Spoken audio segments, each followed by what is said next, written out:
आप सभी का बहुत बहुत स्वागत है एक बार फिर से आपके अपने YouTube चैनल एमपी रोजगार इन्फो में।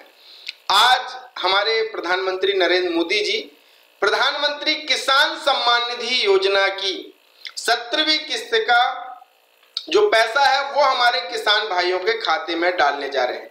प्रधानमंत्री किसान सम्मान निधि योजना के भीतर 6,000 रुपया सालाना मिलता है। मध्य प्रदेश के किसान बंधु हैं तो उनको सीएम किसान कल्याण योजना की तरफ से भी 6,000 रुपया मिलता है। तो कुल मिलाकर के मध्य प्रदेश के किसानों को मिलता है 12,000 रुपया सालाना और अन्य राज्यों के किसानों को 6,000 रुपया मिलता है। अब बहुत सारे ऐसे किसान बंधु हैं जिनका ये पैसा नहीं आ रहा है। अगर ये पैसा नहीं आ रहा है, इस वीडियो को जरूर लास्ट तक देखना। मैं 5 कारण आपको बताने वाला हूं जिसके चलते पैसा नहीं आ रहा है। आपका जो आवेदन आपने किया वो निरस्त हुआ है या रिजेक्ट हुआ है। क्या इसके लिए आपको करना होगा ताकि आपका जो पैसा है वो शुरू होना लग जाए, यानी आना शुरू हो जाए और आपको भी इस योजना का फायदा मिल सके। तो पूरा वीडियो जरूर देखिए और इस वीडियो को शेयर भी कीजिए अपने और भाई बहनों तक, किसान बंधुओं तक, ताकि वो इस वीडियो को देख करके अपनी समस्या का समाधान कर लें। और अगर आप चैनल पे नए हैं तो चैनल को सब्सक्राइब भी जरूर कर लेना, बिल्कुल फ्री है, कोई पैसा नहीं लगता है।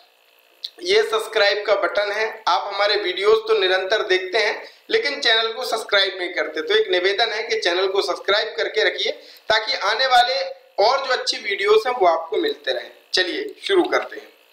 सबसे पहले किसान बंधु को करना क्या है कि वो आ जाए इस वेबसाइट में, ऑफिशियल वेबसाइट pmkisan.gov.in, ये ऑफिशियल वेबसाइट है।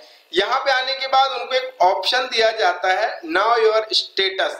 तो भैया आप अपने आवेदन का स्टेटस यहाँ से देख सकते हो। वो 5 कारण मैं आगे आपको बताने वाला हूँ कैसे आपको ये चेक करना है स्टेप बाय स्टेप। सबसे पहले आप अपना स्टेटस चेक कीजिए।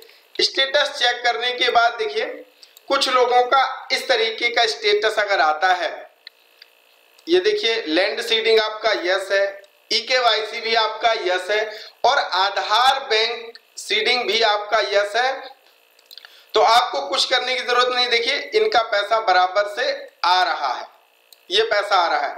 अगर यहाँ पे आपका ईकेवाईसी नहीं है तो आपको करना क्या है, आपको अपने नजदीकी सीएससी सेंटर पे जाकर के आप चाहे तो खुद से भी अपना पोर्टल पे ऑप्शन दिया गया है ईकेवाईसी का, यहां से अपना ईकेवाईसी कर सकते हैं। ये अब अगर आपका आ रहा है कि बैंक आधार बैंक अकाउंट सीडिंग, अगर आपका यहाँ पे नो लिख के आता है तो आपको करना क्या है, आपको अपनी जहां पे बैंक खाता आपका खुला है वहां पे आधार लिंक और डीबीटी एक्टिवेशन के लिए आपको आवेदन करना है। अगर आप कई बार आवेदन कर चुके हैं तो मैं आपसे कहूंगा कि आप अपना नया account India post payment bank में खुला लीजिए, क्योंकि जो इंडिया पोस्ट पेमेंट बैंक का अकाउंट होता है उसमें साथ ही साथ आपका जो डीबीटी है वो भी उसमें एक्टिव हो जाता है। तो सबसे अच्छा सरकारी स्कीम्स के लिए अगर आपका पैसा आने में समस्या आ रही तो इंडिया पोस्ट पेमेंट बैंक में ही अपना अकाउंट ओपन करा लीजिए। ये 2 चीजें हो गई। अब और मैं आपको बताता हूं कि किस कारण से जो हमारा किसान बंधुओं का आवेदन निरस्त होता है। तो ये अगर 2-3 चीजें आपकी नहीं है तो आप ये करा लीजिए, आपका पैसा आना शुरू हो जाएगा। इसके बाद यहां पे जब आप आते हैं कि मेरा पीएम किसान आवेदन रिजेक्ट क्यों हुआ, भाई सभी किसान बंधुओं का ये सवाल रहता है, उनके मन में जिज्ञासा रहती है कि मुझे पता भी तो चलना चाहिए कि मेरा जो आवेदन है वो किस कारण से निरस्त हुआ है, ताकि उन्हें संतुष्टि भी मिल सके और वो उस पर सुधार करके दोबारा से स्कीम का फायदा ले सके। तो चलिए, पहला कारण क्या है कि गलत बैंक डिटेल। हो सकता है कि आपने आवेदन करते समय अकाउंट नंबर गलत दिया हो, हालांकि अब तो जो पैसा आता है वो डायरेक्ट डीबीटी के माध्यम से आता है। आपके खाते में आधार कार्ड में जो बैंक खाता जुड़ा हुआ है और डीबीटी एक्टिव हो उसमें पैसा आता है। तो कई बार डीबीटी ना होने के कारण, आधार लिंक ना होने के कारण ये आपका हो सकता है आपका जो अकाउंट आपने दिया हो वो फ्रीज हो गया हो या वो होल्ड हो गया हो, ये तमाम चीजें हैं। तो आप उसके लिए बैंक में कांटेक्ट करके ये सारी चीजें सुधार करा सकते हैं।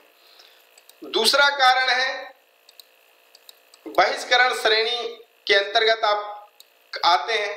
भाई कुछ नियमावली इसके लिए रखी गई है कि वो आयकर दाता ना हो, सरकारी शासकीय कर्मचारी ना हो, एक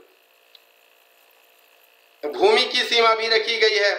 तो अगर आप इन श्रेणी में आते हैं तो निश्चित ही आपका आवेदन निरस्त होने वाला है। ये एक कारण हो सकता है। दूसरा कारण आधार कार्ड बैंक खाते से लिंक ना होना, इसके कारण आपका खाता जो आपका आवेदन है वो निरस्त होता है। चौथा जो सबसे बड़ा एक कारण ये भी है कि आवेदक की आयु 18 वर्ष से कम होना। प्रधानमंत्री किसान सम्मान निधि योजना का अगर आपको फायदा लेना है तो आपकी जो आयु है वो 18 वर्ष से अधिक होना चाहिए। और पांचवा कारण है कि ई-केवाईसी ना होना, जो मैंने स्टार्ट में ही आपको बता दिया है। ई-केवाईसी बहुत महत्वपूर्ण है कि भैया आपको अपना सम्मान निधि योजना का ई-केवाईसी कराना है। अगर नहीं होगा तो आपका आवेदन निरस्त होगा और आपका जो पैसा आता है वो भी आना बंद हो जाएगा। तो आप इन कुछ चीजों का ध्यान रखिए।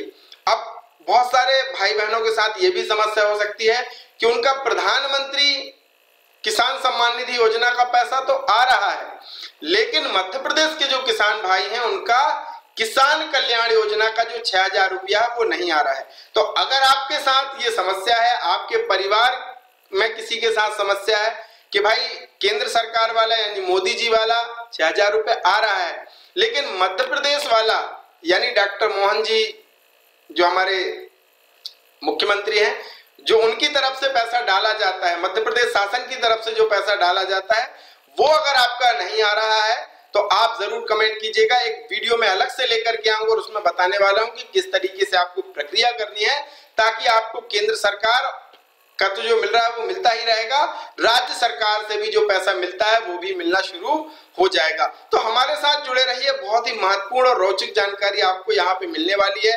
अभी भी चैनल को सब्सक्राइब नहीं किया भैया तो फटाफट दबा दीजिए और बन जाइए आप हमारे एमपी रोजगार इन्फो परिवार के सदस्य।